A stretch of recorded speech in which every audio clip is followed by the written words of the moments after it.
నారాయణ చైతన్య కాలేజీలు వీటి మీద ఎన్నడూ కూడా మన బీఆర్ఎస్ పార్టీ నాయకులు ఎవరు మాట్లాడరు. నేను ఇదివరకే చెప్పిన మీకు, గుంటనక్క గారు పాలు అమ్ముకుంటారు నారాయణ చైతన్య కాలేజీలకు కాబట్టి ఒక్క మాట మాట్లాడరని. వ్యాపార సంబంధాలు ఉన్నారు కాబట్టి మాట్లాడరు. కేటీఆర్ గారికి ఉన్న ఆంధ్ర ఫ్రెండ్స్ వాళ్ళకున్న పర్మిషన్ల సంగతి మీకు తెలిసి నేను చెప్పే అవసరం లేదు, అందుకని వారు మాట్లాడరు. అంటే బీఆర్ఎస్ పార్టీ మొత్తం కూడా మౌన దీక్ష పట్టి కూర్చున్నది. మీ అందరికీ తెలుసు నా దగ్గర విస్పష్టమైన ఆధారాలు లేకపోతే నేను మాట్లాడనని. ఇవాళ నేను సూటిగా ప్రశ్నిస్తున్నా ముఖ్యమంత్రి గారిని, మీకు గుంటనక్క గారికి, గుంపు మేస్త్రికి గుంటనక్కకు ఏం కూడా లండన్లో లాలూచి జరగకపోతే మీరు అర్జెంటుగా quit pro quo case file చేయాలి హరీష్ రావు గారి మీద.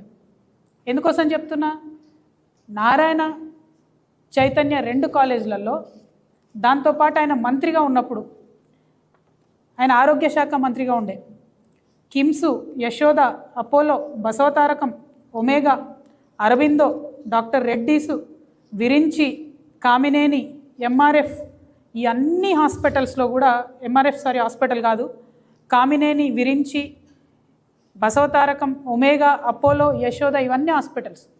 ఈ అన్ని హాస్పిటల్స్ వాళ్ళ సొంత పాల కంపెనీలో మిల్చి వెబ్సైట్లో పెట్టింది. నేనేమో కథలు చెప్తలేను. అంటే ఒక ఆరోగ్య శాఖ మంత్రిగా పనిచేసేటటువంటి వ్యక్తి వారి సొంత కుటుంబ సభ్యులు, వారి సతీమణి నడిపేటటువంటి కంపెనీ ద్వారా ఈ అన్ని కంపెనీలకు, ఈ అన్ని హాస్పిటళ్లకు పాల సప్లై చేస్తున్నారండి. అంటే చిన్న సన్నకు కాదు, తెలంగాణ ప్రజలకు నేను లెక్కలతో సహా చెప్తున్నా. ఈ హాస్పిటల్స్కు కోట్ల రూపాయల పాలను సప్లై చేసిరు. నారాయణ చైతన్య ఆంధ్ర సంస్థలకు, నారాయణ కాలేజీకి రోజుకు 2000 లీటర్ల పాలు, నెలకు 5 కోట్ల రూపాయల పాలు, చైతన్యకు 5 కోట్ల రూపాయల పాలు వెరసి 2018లో హరీష్ రావు గారి కంపెనీకి 8 సంవత్సరాలు నికరంగా లెక్క తీసుకున్నా కూడా ఇప్పటి వరకు 960 కోట్ల రూపాయల పాలను కేవలం నారాయణ చైతన్యకు మాత్రమే హరీష్ రావు గారు సప్లై చేశారు. 960 crores 8 yearsలో. అంటే ఒక మంత్రిగా ఉన్నటువంటి వ్యక్తి తన ఇన్ఫ్లుయెన్స్ని వాడి, ఇది క్విట్ ప్రోకో కాదా అండి? ఇది ఓన్లీ నేను నారాయణ చైతన్య లెక్క చెప్తాను. ఇప్పుడు నేను చదివిన హాస్పిటల్స్, కిమ్స్, యశోద, అపోలో ఇవన్నీ చెప్తలేను.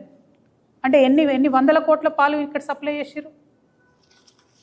ఇక్కడ ఒక వ్యాపారం సప్లై అన్నటువంటి ఇష్యూ కాదు. ఇక్కడ ఇష్యూ ఏంటంటే హరీష్ రావు గారు పాల వ్యాపారం పెట్టింది 2018లో. కానీ అంతకన్నా ముందే తెలంగాణలో అనేకమైన డైరీస్ ఉన్నాయి.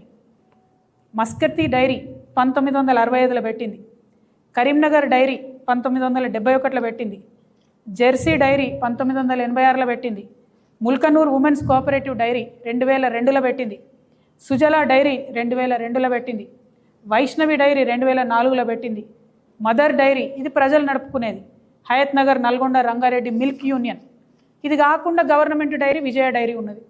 మరి వీళ్ళకి ఎవ్వరికీ వ్యాపారం రావద్దట. ఏం విజయ డైరీకి 1000 కోట్ల వ్యాపారం వస్తే నష్టమా? పాడి రైతులకే లాభం జరుగుతుంది కదా.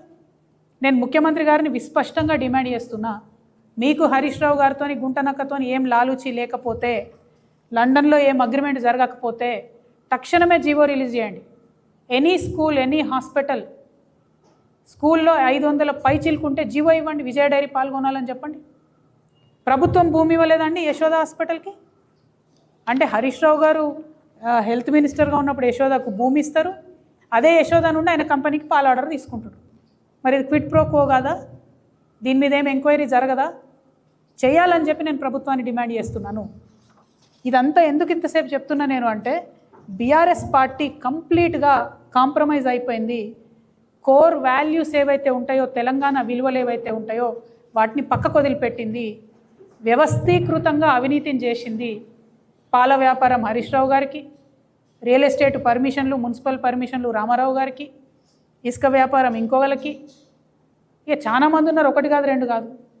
ఇట్లా వ్యవస్థీకృతమైన అవినీతి చేసింది. మళ్ళీ ఇప్పుడు ఏమంటారు, ఇక కాంగ్రెస్ ఫెయిల్ అయిపోయింది, మేమే వస్తాం గవర్నమెంట్కి అంటారు. కాంగ్రెస్ ఎట్లా ఫెయిల్ అయిపోయింది, వచ్చే అవకాశమే లేదు.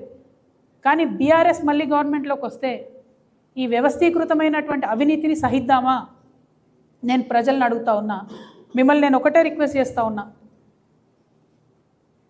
కొత్తగా వచ్చినటువంటి మా పార్టీ పారదర్శకతతో పనిచేయాలనుకుంటుంది, అవినీతి రహితంగా పనిచేయాలనుకుంటుంది, జవాబుదారీతనంతో పనిచేయాలనుకుంటుంది. వెన్నుపోటు రాజకీయాలని దయచేసి ఎంకరేజ్ చేయకండి.